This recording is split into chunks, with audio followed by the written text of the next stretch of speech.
El Cuauhtémoc auténtico, irreductible al religioso. Abrimos un primer tema. Rueda decreta abolida la polémica científica en torno a la autenticidad de los restos de Cuauhtémoc. Una mujer del público pregunta: solo quisiera saber si me pudieran aclarar que estos restos de Izcatiopan, aunque ya sabemos que son, los papeles son, Salvador Rueda dice, apócrifos. Eso, como ellos, los documentos de Izcatiopan, dicen que llegaron los restos ahí, aunque sea falso, ¿cómo ellos indican que llegaron los restos ahí, estando tan lejos, cuando fue el ahorcamiento y eso? ¿Cómo lo lograron decir y convencer su argumento para decir que llegaron ahí? Gracias. Salvador Rueda contesta: bueno, lo que contaba la carta viva, si ahí me pudieran corregir, porque hace muchos años que yo lo leí y puede ser que tenga algunas cosas que sean correctas. Pero lo que decía la carta viva, Salvador Rodríguez Juárez, es que lo recogieron gente del propio Cuauhtémoc, porque Cuauhtémoc era de Izcatiopan. Esa es la clave.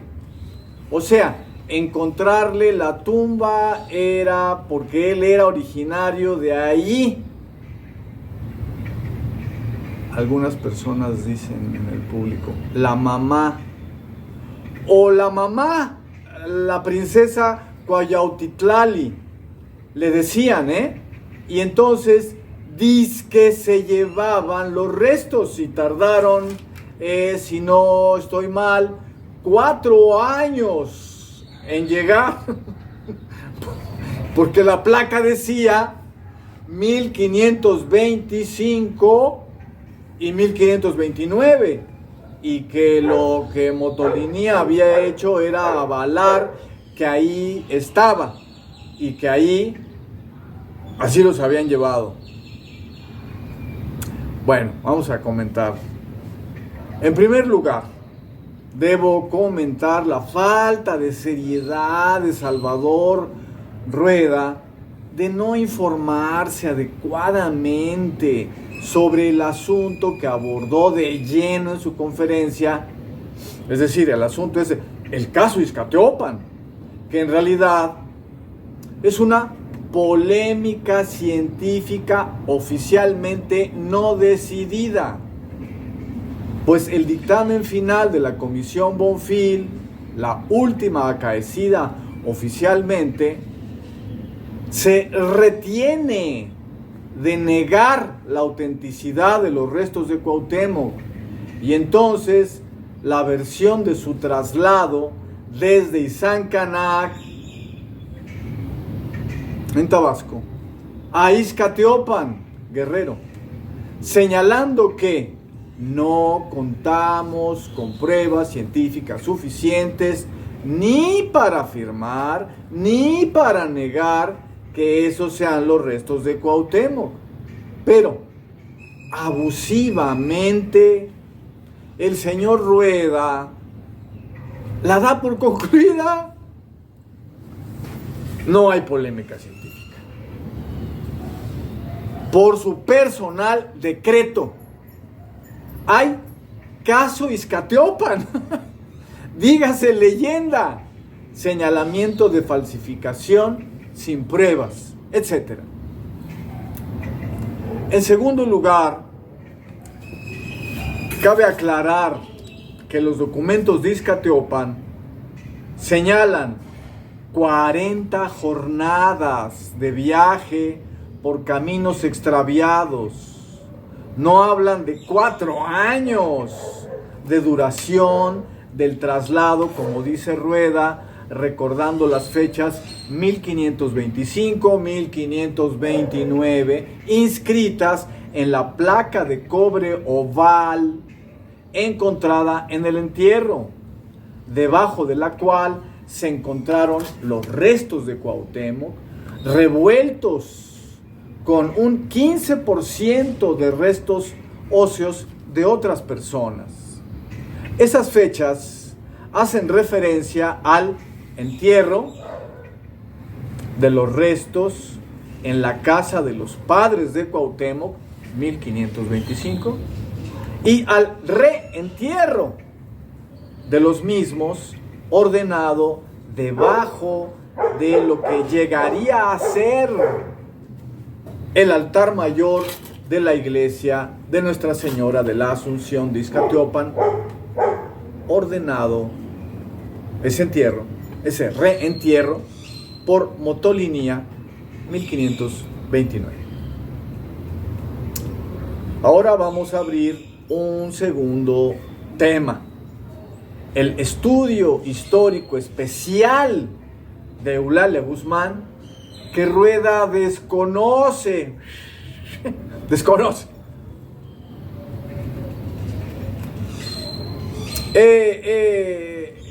Escuchamos dictaminar sin sustento para ello al señor Rueda, sean 40 días o 4 años, eso es una leyenda que no podemos comprobar. Tiene una función social, porque convenció a la gente de Izcatiopan, y no nomás de Izcatiopan, a mucha gente la convenció de que realmente allí estaban los restos. Comento.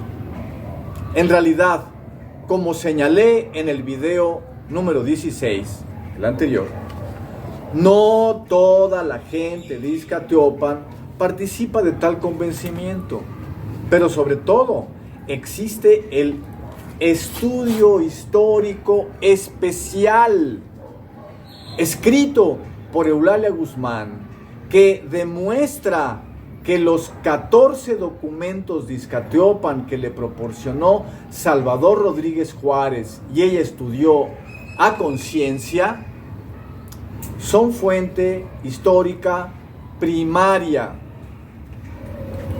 Es decir, que el contenido histórico que exponen no es leyenda, sino verdad establecida por testigos de los eventos. El librito titulado Refutación con la genealogía de Cuauhtémoc de Alfonso Caso, publicado por la doctora en 1952, es la pieza fundamental de este estudio al que me refiero, cuyo cometido principal es establecer dicha genealogía con base en la comprobación de la veracidad de dichos documentos, contrastados con todas las fuentes históricas existentes sobre el asunto, de tal manera que prueban que Cuauhtémoc nació en Izcatiopan,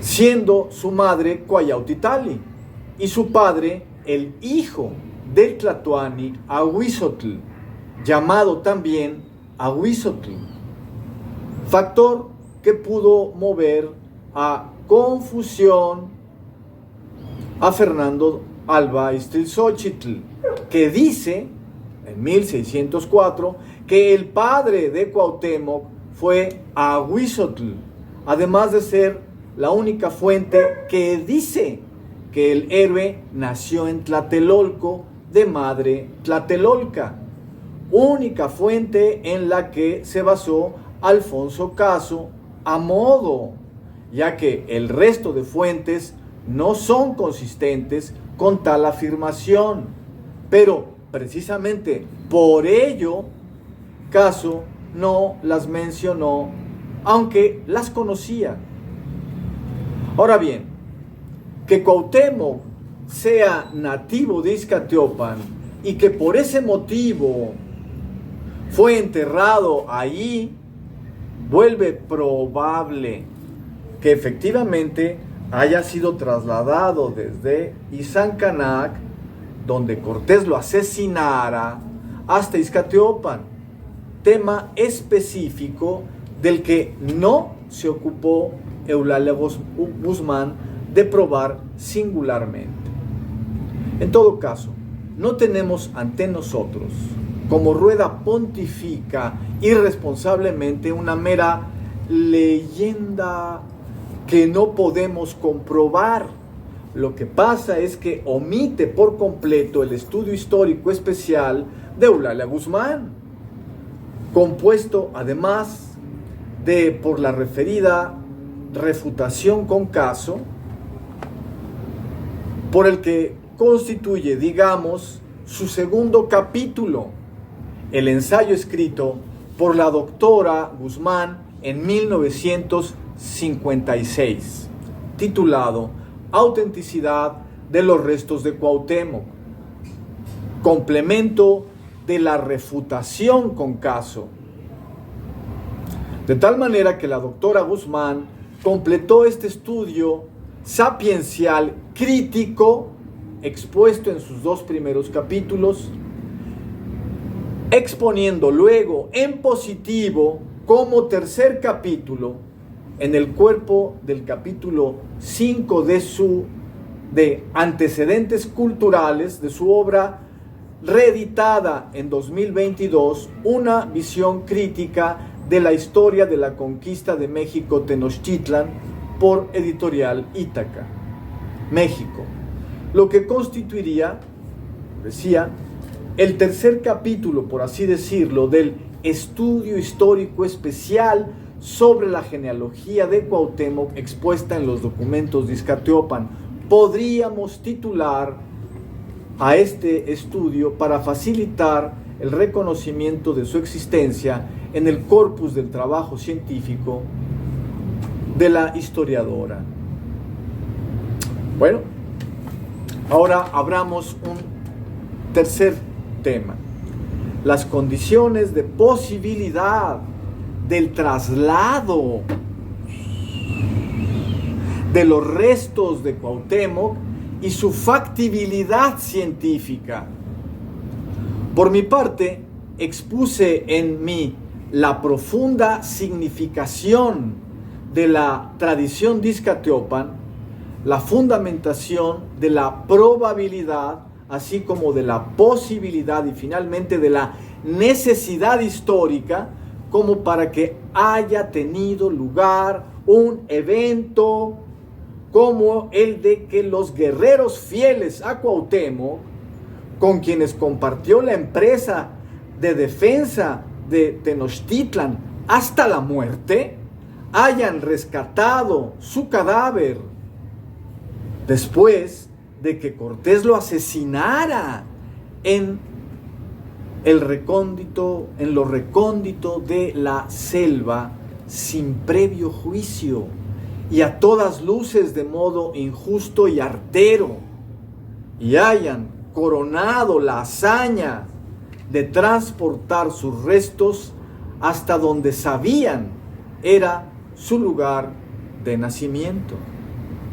Pero sin recurrir al método crítico kantiano que indaga acerca de las condiciones de posibilidad de un evento, como lo es este heroico traslado, que es el método que integra la exposición de mi referido hace un momento, de mi referido ensayo, articulado con el método fenomenológico husserliano y sartreano, precisamente de el ser y la nada y de la crítica de la razón dialéctica, tal y como lo desarrolla Sartre en su capítulo B para determinar la dialéctica de la reciprocidad a propósito de la diada y de la triada humanas, ya que precisamente la reciprocidad del líder auténtico y su pueblo es la que está puesta en juego en el traslado de los restos de Cuauhtémoc por sus guerreros hasta Iztaccíhuatl, ¿sí? Sin recurrir a estos dos métodos apropiados para el asunto, puede decirse con base en el método científico lo siguiente. Número 1. Eulalia Guzmán ha demostrado científicamente, con su estudio histórico especial sobre la genealogía de Cuauhtémoc, que éste nació en Iztaccíhuatl. Así como que, número 2, ha demostrado en general que los documentos de Iztaccíhuatl son auténticos y en especial lo son respecto de dicha genealogía. Mientras de otro lado tenemos que 3. Cuauhtémoc fue asesinado efectivamente por Hernán Cortés ante los ojos de los guerreros del Tlatoani en Izancanac. Luego, su lugar ritual para ser enterrado debía ser su pueblo o Altepetl natal. Y tenemos que, efectivamente, en cuarto lugar, se encontraron sus restos en Iztaccíhuatl, siendo probado científicamente esto, primero, por la prueba científica triangular establecida por Eulalia Guzmán, de, por un lado, ser patente la coincidencia de dos dichos, uno escrito, el de los documentos de Iztaccíhuatl, y otro oral, el de la tradición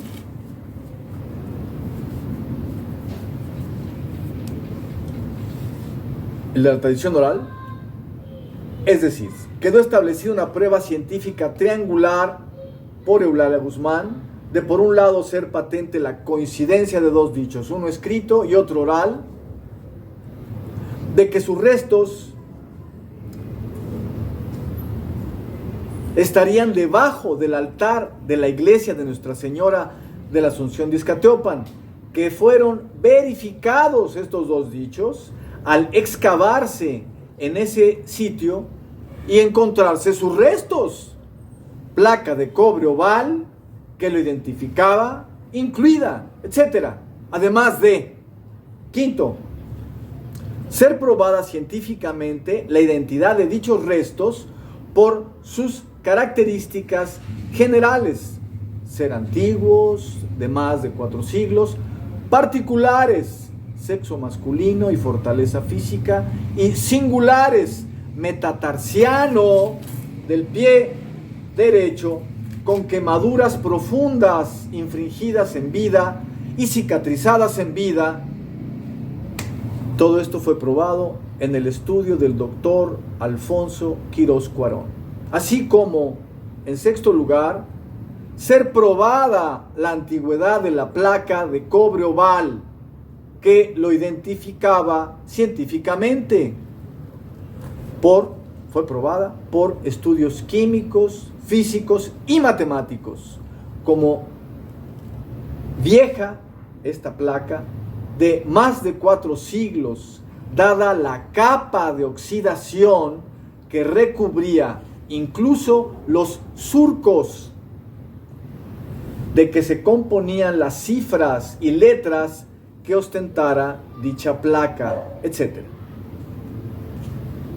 De tal manera que estos restos científicamente probados como pertenecientes a Cuauhtémoc tuvieron que haber sido transportados desde Iztaccíhuatl, desde Izancanac hasta Iztaccíhuatl, forzosamente, como para que los encontráramos en este pueblo.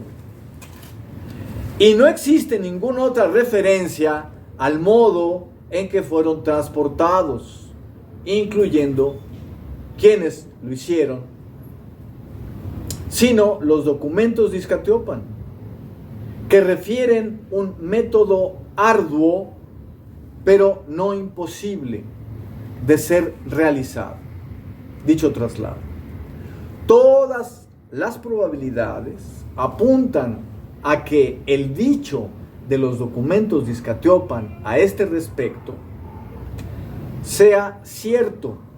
No solo todo lo relativo a la genealogía de Cuauhtémoc, probada científicamente por Eulalia Guzmán, como ya lo dijimos hace un momento. Las 3 comisiones del INAH, y en ellas se basan cuando intentan mantenerse en los márgenes de la ciencia, Salvador Rueda y Eduardo Matos Moctezuma, en vez de desbordarse irracionalmente hacia un negacionismo carente de todo sustento, las 3 comisiones del INAH, no tienen cómo decir en general si esos son o no los restos de Cuauhtémoc. Por lo tanto, no pueden negar que lo sean, mientras que en particular ninguna de dichas comisiones pudo comprobar científicamente que la antigüedad de la placa y de su inscripción recubierta de óxido no fuera de más de 4 siglos en 1950. Tampoco probaron científicamente que el esqueleto no presentaba las características aludidas, llegando al extremo la comisión Bonfil, ante su impotencia para refutar esta prueba, de hurtar o hacer perdediza la evidencia, a saber, el atlas y el metatarsiano derecho, como fuera denunciado este hurto, esta pérdida, en 1978 por el equipo del doctor Alfonso Quirós Cuarón y él, que estudiaron el esqueleto en 1950 y lo manipularon en 1978 para volverlo a armar, después de que la comisión Bonfil trabajara con dicho esqueleto, y al regresar los restos ya no estaban los 2 huesos referidos. Denuncia que puede leerse en el capítulo 6 del libro de Dolores Roldán, Códice de Cuauhtémoc, 1980, mencionado y brevemente caracterizado en nuestro video número 6, titulado Zarzuela del hallazgo de los restos de Cuauhtémoc, firmada por Salvador Rueda.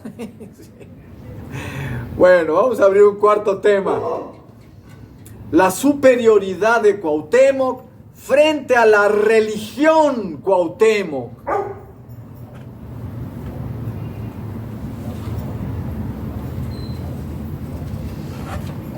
Cito a Salvador Rueda: voy a decir algo que no les va a gustar, pero no me lo quiero aguantar. Risas del público. Ese mismo fenómeno de que un pueblo como Izcatiopan cree en una leyenda imposible de probar, según decreto del señor Rueda, prosigue hablando, desde el punto de vista antropológico, es un caso análogo, o dice el mismo fenómeno, es el de la tumba de Santiago de Compostela. ¿Qué tiene que ver el apóstol Santiago en Compostela? Pregunta retóricamente Salvador Rueda. En la historia de Hechos, contesta, en la historia de Hechos, a lo mejor nada. En la historia de las mentalidades, todo.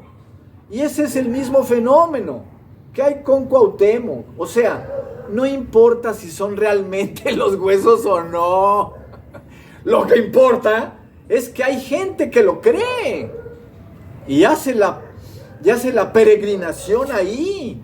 Y es nuestro trabajo del INAH decir que eso es así, tanto que es una creencia respetable, como que no concuerda con los hechos y guardarlos a los huesos. Bueno, vamos a comentar esta interesante pero abstrusa intervención de Salvador Rueda. Para desfortuna del señor Rueda, su analogía no vale aquí. La cuestión Santiago de Compostela la ecuación Santiago de Compostela igual Cuauhtémoc es falaz en varios aspectos, no solo en cuanto a la historia de las mentalidades, ya que siendo notoria la intención de transformar en religión a Cuauhtémoc y al caso Ixcatiopan por parte de Salvador Rueda, maestro de lo implícito, y cuando de hecho durante toda su polémica se esforzaron él y Patricia Ledesma en transformar a Cuauhtémoc en mito, y no sorprenda que la cerecita del pastel sea transformarlo en religión.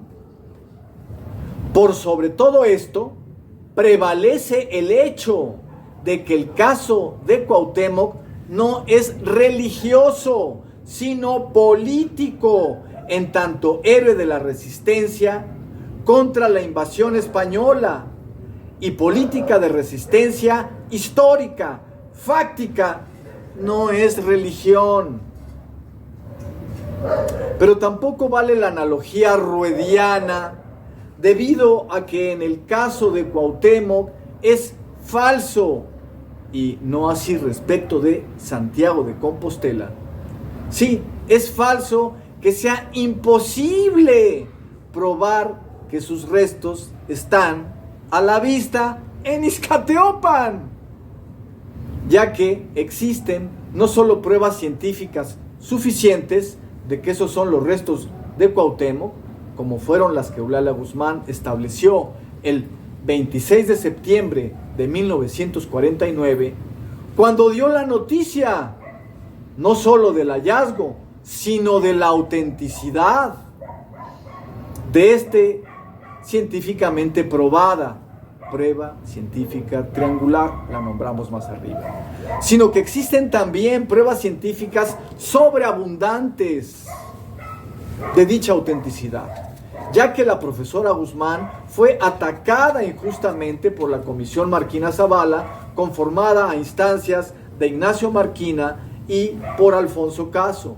luego de que ambos se hubieran pronunciado no solo favorablemente, sino de modo laudatorio y apologético respecto de la metodología de la investigación coronada con el hallazgo, así como respecto del desempeño de ella como científica, paleógrafa, historiadora y arqueóloga. Entonces, tuvo que solicitar ella, después de este ataque, el auxilio de los científicos del Banco de México, dirigidos por el doctor Alfonso Quirós Cuarón, que elaboraron una veintena de estudios científicos probatorios de cada aspecto particular del hallazgo. De ahí la sobreabundancia de pruebas científicas. Por su parte, Alfonso Caso se escudó para justificar su doblez. Primero dijo que estaba muy bien hecha la investigación y hizo la apología de la doctora Guzmán, y luego dijo que seguramente no eran falsos los documentos, los huesos, todo.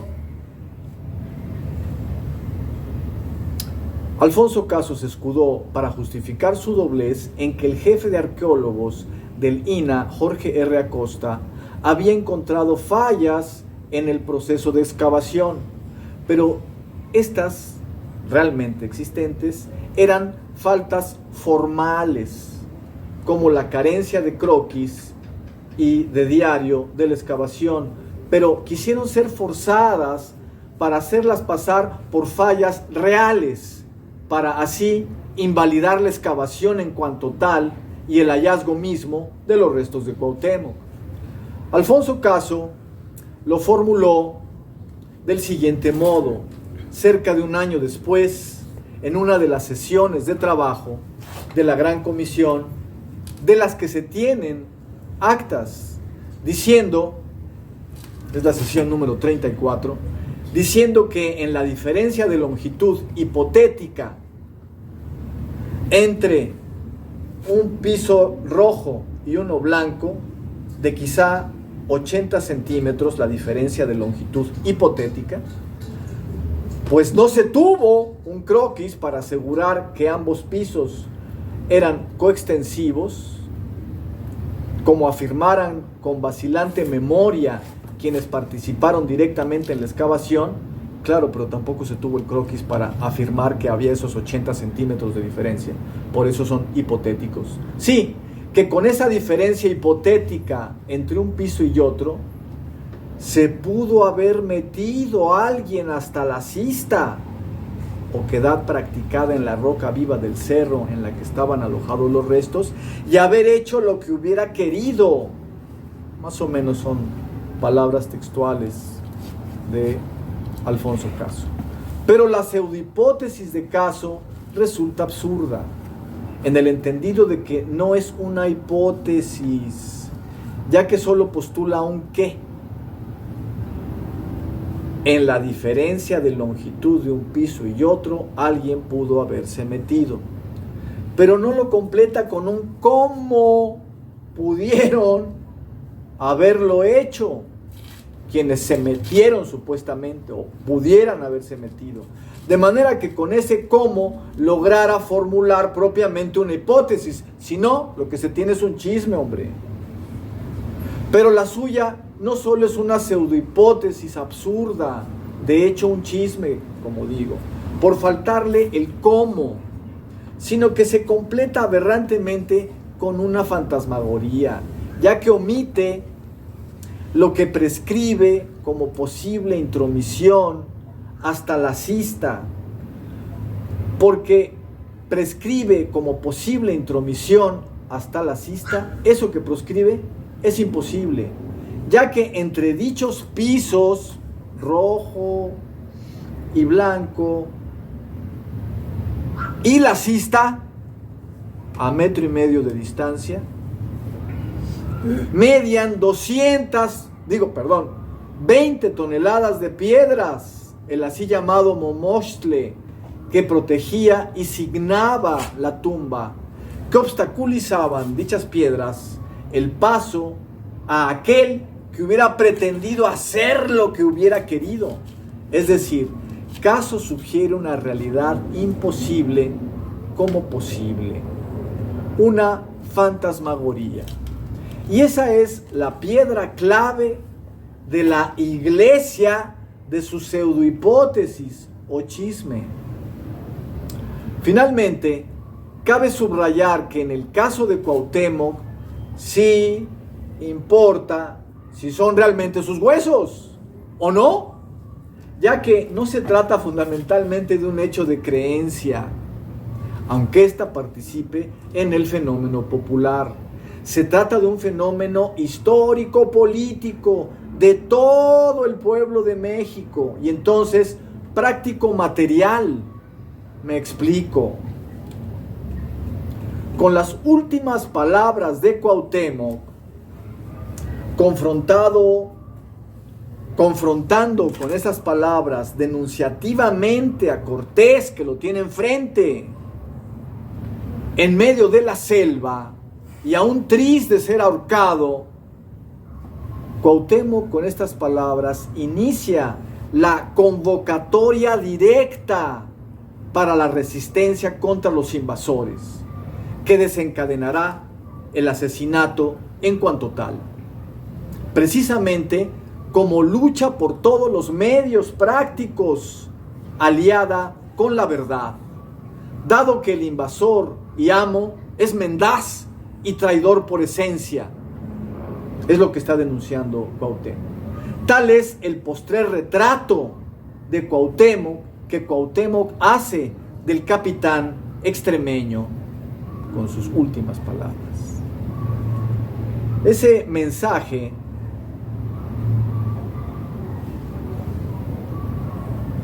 que los guerreros fieles, que los guerreros fieles lo descuelguen a Cuauhtémoc y preparen para ser transportados sus huesos y realicen la travesía, es el acto fundacional positivo de dicha resistencia popular aliada con la verdad.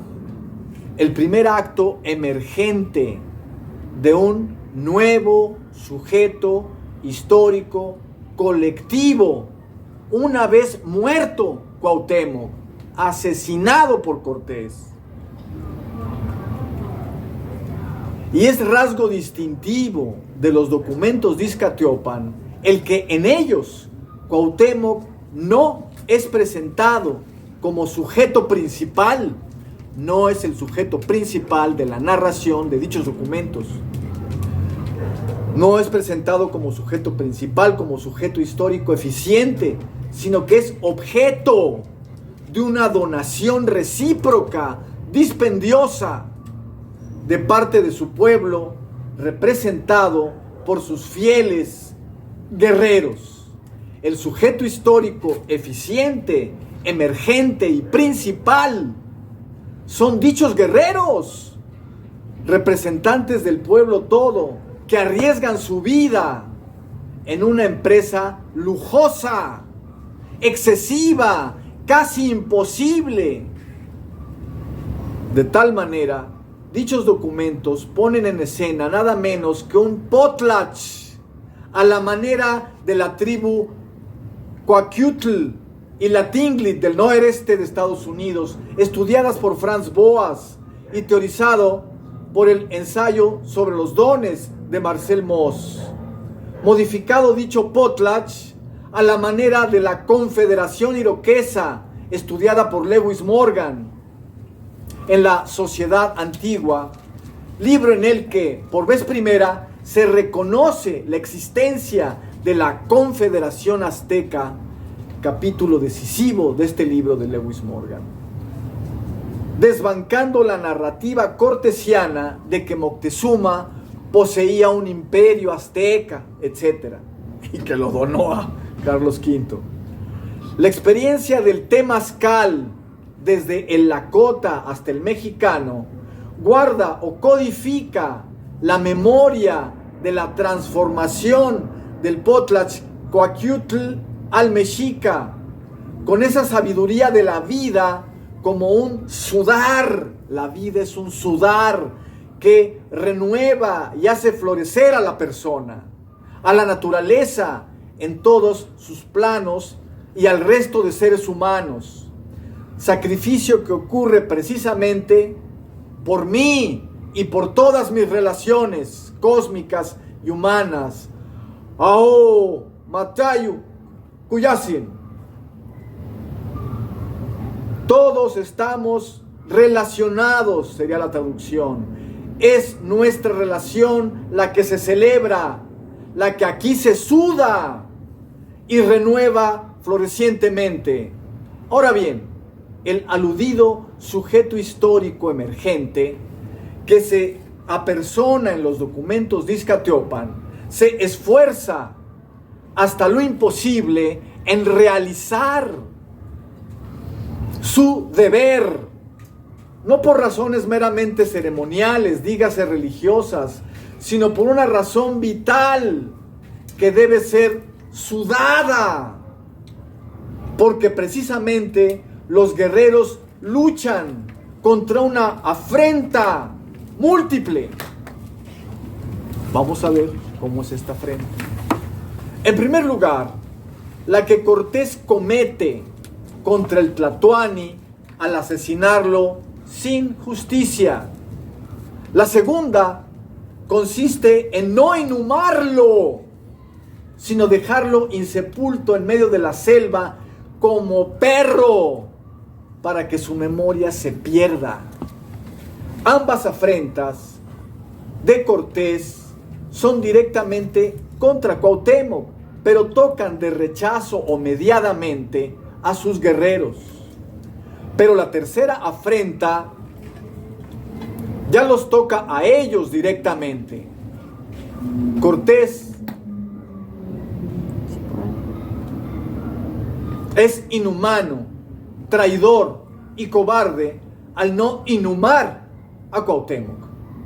Pero si los guerreros se conforman con ese acto de Cortés, ellos se transforman en inhumanos, ingratos, al no enterrar a su Tlatoani, sino tratarlo como perro,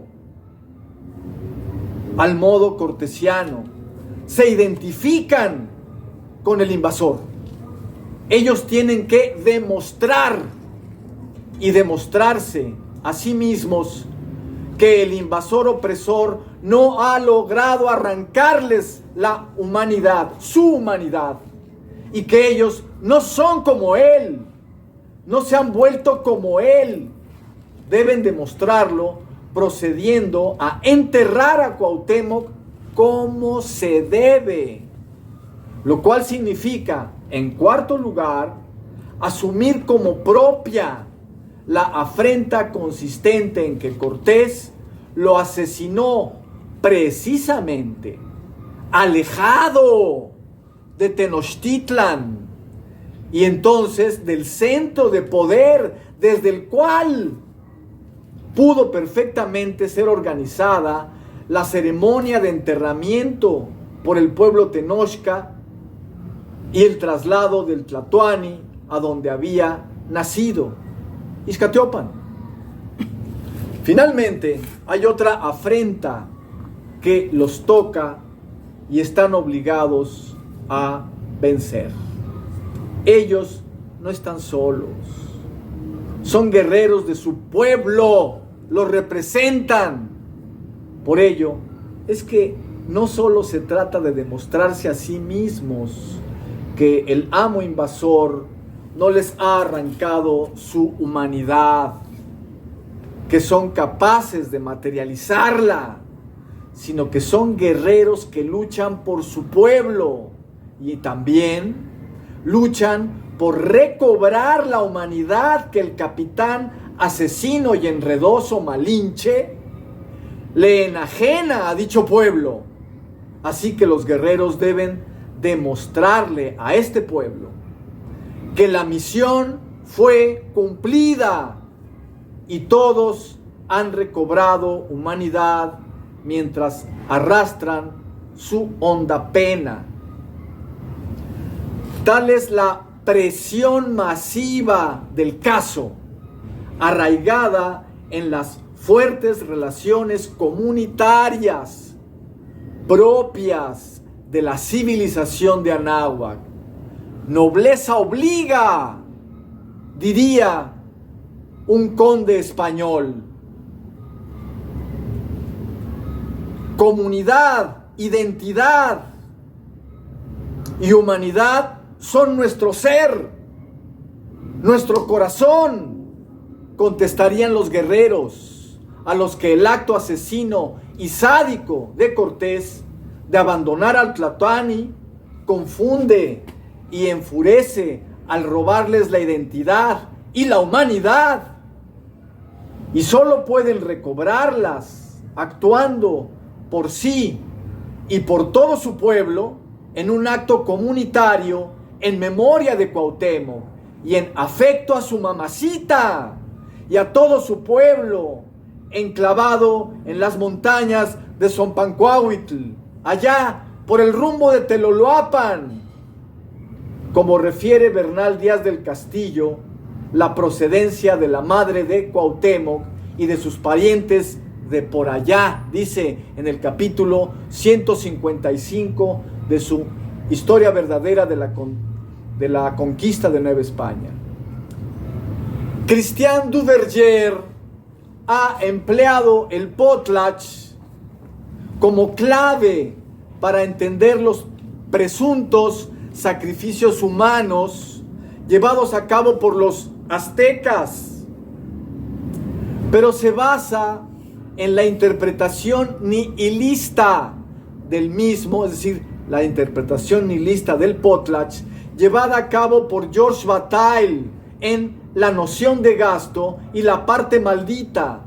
Esta interpretación es funcional con la mirada del amo, de los amos colonizadores y neocolonialistas, aunque se presenta con rasgos anarquizantes, libertarios, toda vez que es destructiva, es funcional la interpretación de Bataille con los amos colonizadores y neocolonialistas, toda vez que es destructiva y autodestructiva, tanática.